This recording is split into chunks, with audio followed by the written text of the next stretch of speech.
Today's video is brought to you by my amazing patrons on Patreon. Priority deck requests and extended discussions are just some of the many perks you get for being a patron. Consider supporting the channel today.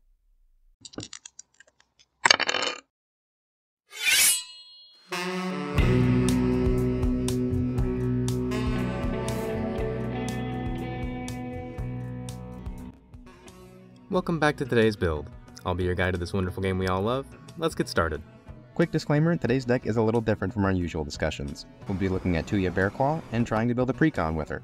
Hang around to the end of the video to learn more about a giveaway.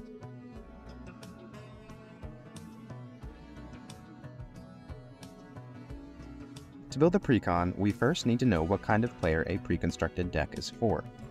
Commander Precons have been a very successful product for Wizards of the Coast, in part due to the inclusion of mechanically unique cards that you can't open anywhere else. But if we took those out and boiled away everything except the idea of a pre-constructed deck, it becomes clear that the intended audience is a player who isn't building their own deck. While there are many exceptions, the most significant portion of that audience is probably made up of brand new players. So when we say that we're building a Precon, what we're trying to do is build a deck for newer players. So our goals for this deck will be for our new player to learn the game as smoothly and seamlessly as possible, and to have fun while doing it. Let's explore how we'd accomplish those goals. Magic is a complex game, and if you throw everything at the new player all at once, you might overwhelm them and turn them away from the game. So we want to limit the deck to teaching only the most essential aspects of the game, and let the rest come up during gameplay as needed. So what are those most essential aspects? After playing with this deck, a new player should be able to do each of these things, and be competent enough with them to be able to go for a few more games. To be able to cast new spells, a new player should be able to determine the correct colors and type of mana required for the spell, and to make that information relevant, this should not be a monocolored deck. But I also don't want to juggle a 3-color mana base, or mana fixing needs with this deck, so I think a 2-color commander is perfect for this. Magic cards have a lot of abilities that have meaning encoded into shortcut phrases, but the ones that are least specialized and come up the most often are evergreen keywords. So those are the only keywords that I want in this deck, and I want them to explain everything that they do. Any other abilities should also explain what they do, and to help make tracking the phases of the turn relevant, I especially like abilities that trigger on upkeep and the end step, as well as attack triggers, with an emphasis on minimizing word count. In terms of card types, it would be great if the cards this new player uses all stick around on the battlefield so that they can read them and use their text to help track everything like a visual aid.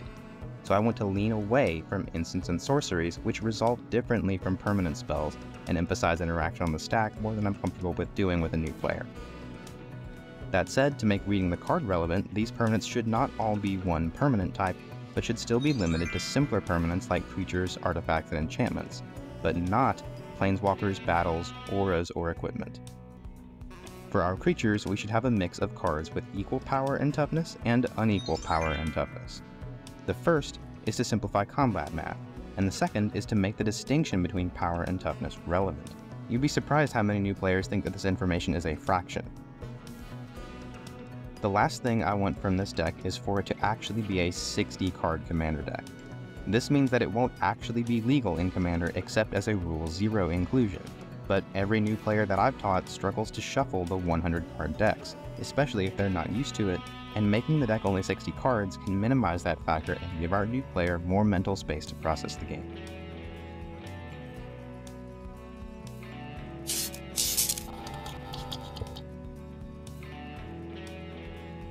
First, we'll cut all instants and sorceries, at least for now. It'll be okay for their first couple of games if their only interaction with these card types is by seeing other players play them. That way they know they exist, but don't have to bear the cognitive load of figuring out how they work, while having some cards resolve and go onto the battlefield while others go to the graveyard. Next, we'll avoid non-evergreen mechanics. That said, out of the evergreen mechanics that we are interested in, the most relevant ones are combat evergreens, and not ones that interact with other zones. Lastly, I want to avoid any complicated spell costs. That includes Phyrexian mana and hybrid mana, but also any additional or alternative costs that might be included in the spell. These are integral parts of the game, but they aren't necessary for participating in your very first game, so we'll keep it simple and take these out for more cards like these.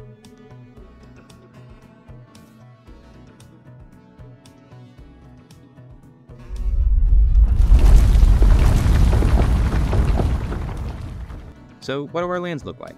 We'll mostly be sticking to basic lands here, but we should throw in enough non-basic lands that our new player can get a feel for the anatomy of a land card. These non-basics should be very simple and only provide fixing, and I'd like for them to enter tapped to acclimate our new player to that idea when they evaluate lands for their own decks in the future.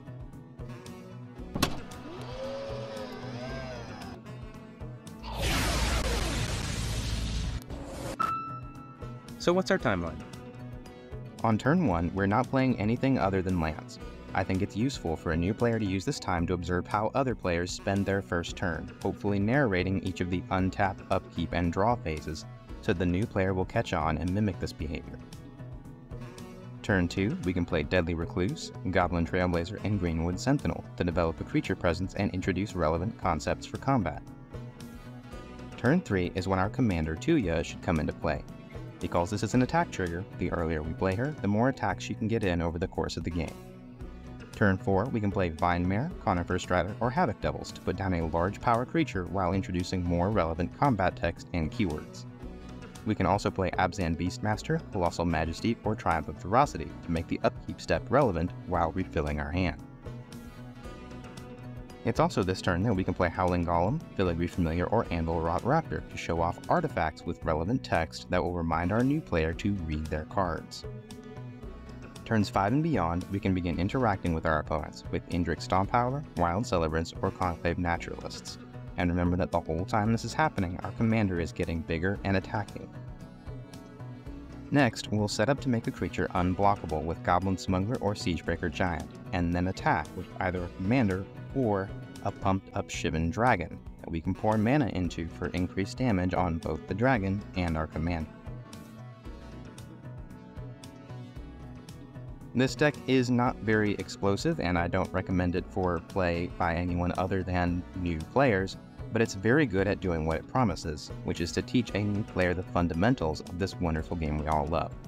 Of course, they'll still need input and guidance from a more experienced mentor player, but the way this deck is constructed, that input is minimal.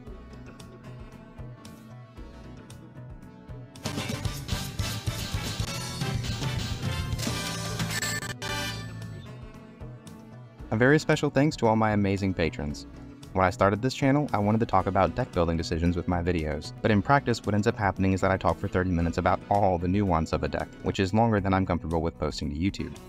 Here, patrons can request priority deck techs, access extended discussions on their favorite decks, in-depth guides on complex game actions, and more. So if you enjoyed this content, consider becoming a patron today. One of the things my patrons have made possible is a special series of deck techs that I'm really excited to show off to you guys. When I finally get them all uploaded, I'll be giving away a special collection of altars and tokens that I've made, corresponding to each deck on the channel. For example, for the Merkle Lord of Bones deck, the prize is a set of double-faced altars of the most prominent cards in the deck, whose backsides are set in the constellation frame with updated text to show that they're acting as enchantments now. For every 1,000 views on each video, I'll increase the prize pool for that deck. All you have to do to be eligible to win is be subscribed to the channel. Consider supporting the channel today. If you like this video, here are some of the decks I'm working on next, so if you like what you see, make sure to subscribe so you don't miss any, and check out the playlist in the top left for more. Thanks for watching!